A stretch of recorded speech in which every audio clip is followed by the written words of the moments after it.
Selamat sore, salam salam hormat bagi kita semua. Para dosen dan teman-teman, perkenalkan nama saya Ferli Lukas Murasana, mahasiswa Fakultas Teologi UKIM, Universitas Kristen Indonesia Maluku. Dalam presentasi video kali ini, saya akan mencoba membahas mengenai dua pengertian atau dua pemahaman atau dua konsep yang memberikan pemahaman bagi gereja. Untuk itu, sebelum kita masuk dalam dua pemahaman atau dua konsep ini, perlu kita ketahui secara bersama bahwa pengertian eklesiologi menurut pemahaman saya, eklesiologi merupakan disiplin ilmu yang membahas tentang gereja. Di dalamnya, Paulus menekankan persekutuan sebagai inti daripada gereja itu sendiri. Nah, teman-teman, kita masuk pada tahap yang pertama, yaitu eklesiologi. Di sini telah kita ketahui bersama, menurut hasil bacaan yang saya dapat, eklesiologi berasal dari bahasa Yunani eklesia, yang berarti gereja, dan logos berarti firman, perkataan, atau ilmu.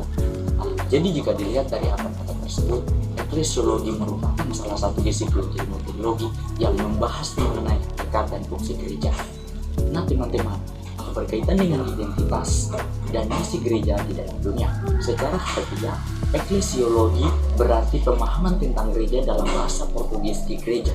Dari pengamatan sepintas kita ketahui bahwa setiap orang Kristen memahami gereja, mempunyai pemahaman tertentu tentang gereja. Tetapi bila diamati secara lebih rinci, pemahaman itu sangat beragam. Setiap orang Kristen yang masih memahami gereja sebagai tempat atau gedung ibadah. Teman-teman, sementara itu ada yang lebih mengutamakan aspek kelembagaan dan tata tertib organisasi. Teman-teman, telah kita ketahui secara bersama, pemahaman yang berantakan itu tak lepas dari perkembangan pemahaman diri gereja di sepanjang sejarahnya, dan tak terlepas pula dari pemahaman yang diwarisi suku gereja dari pendahulu atau saudara dunia. Teman-teman, gereja di Indonesia misalnya mewarisi pemahaman dirinya dari gereja barat. Seperti yang kita ketahui bahwa para penginjil yang datang dari sana, datang gereja juga mengacu kepada komunitas yang terlihat di mana umat Kristen berkumpul untuk beribadah, berdoa, berbagi komunitas instruksi, refleksi, dan misi. Sebagian besar badan Kristen, tetapi tidak semua, teman-teman, melihat komunitas yang terlihat ini sebagai representasi yang tidak sempurna di bumi, sebagai persekutuan orang-orang kudus yang tidak terlihat, yang dipanggil bersama oleh Allah di dalam Yesus Kristus.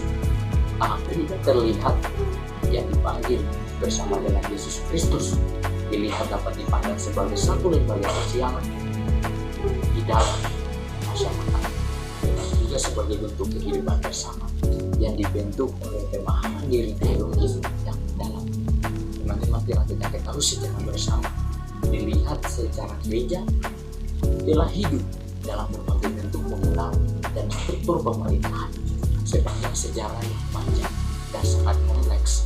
Dipahami secara teologis, gereja telah menjadi objek dari berbagai gambaran, deskripsi, terminologi, dan konseptualitas yang terjalin dengan keadaan sejarah itu.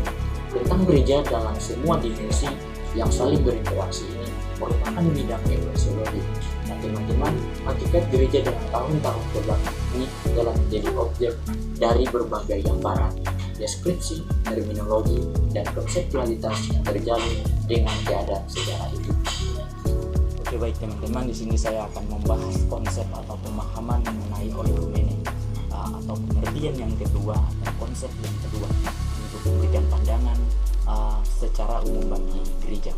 Di sini menurut hasil bacaan atau menurut hasil pengamatan yang saya amati, oikumene berasal dari bahasa Yunani oikos yang mulia, sehingga oikumene berarti rumah yang dalam atau dunia yang ideal. Nah, teman-teman, kita ketahui secara bersama dalam pengertiannya yang paling luas, oikumene berarti inisiatif keagamaan menuju keesaan di seluruh dunia.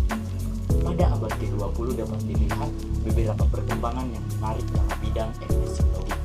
Teman-teman, pertama-tama hendak dibahas di sini perkembangan eklesiologi dalam gerakan oikumene. Telah kita ketahui secara bersama dalam proses penyatuan di mana gereja-gereja Protestan dan gereja-gereja Ortodoks gereja-gereja yang terlibat di dalam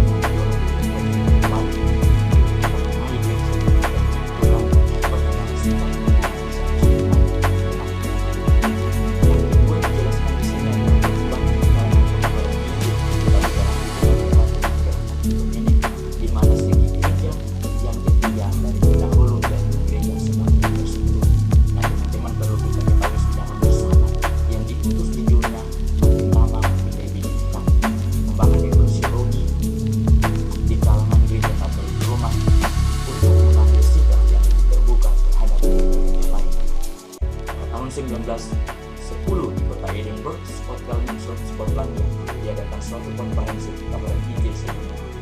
Kita tahu secara bersama ini menjadi permulaan gerakan penyatuan antara gereja-gereja Protestan, di mana kemudian gereja-gereja Ortodoks melakukan sendiri. Gerakan ini disebut gerakan oikumenis.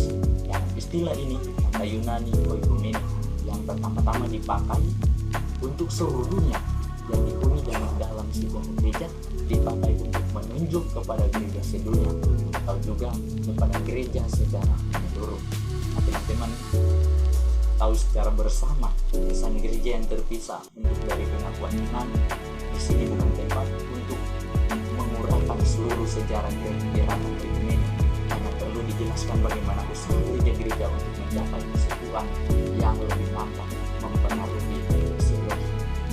Untuk itu secara khusus penting apa yang dipikirkan oleh gerakan Faith and Order atau iman dan gereja. Memang dan kita tahu secara bersama sejak tahun 1948 ketika Dewan Gereja-Gereja Sedunia atau World Council of Elders disingkat DGD didirikan, merupakan salah satu departemen Dewan Gereja Dunia. Ketika Faith and Order mulai pekerjaannya pada tahun 1920, gerakan ini bertolak dari satu rumusan yang diambil alih dari Women's Christian Association atau WMCA, Perhimpunan Kristen Pemuda dari tahun 1855 yang mengundang keikutsertaan semua gereja yang mengirim Yesus Kristus ke alam dan Yerusalem.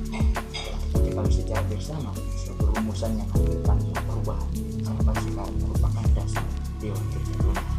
Dengan demikian pengakuan dasar gerakan oikumene ditekankan, tetapi itu belum berarti bahwa dalam pemahaman mengenai hakikat gereja yang lebih luas mengenai iman Kristen sudah ada kesepakatan.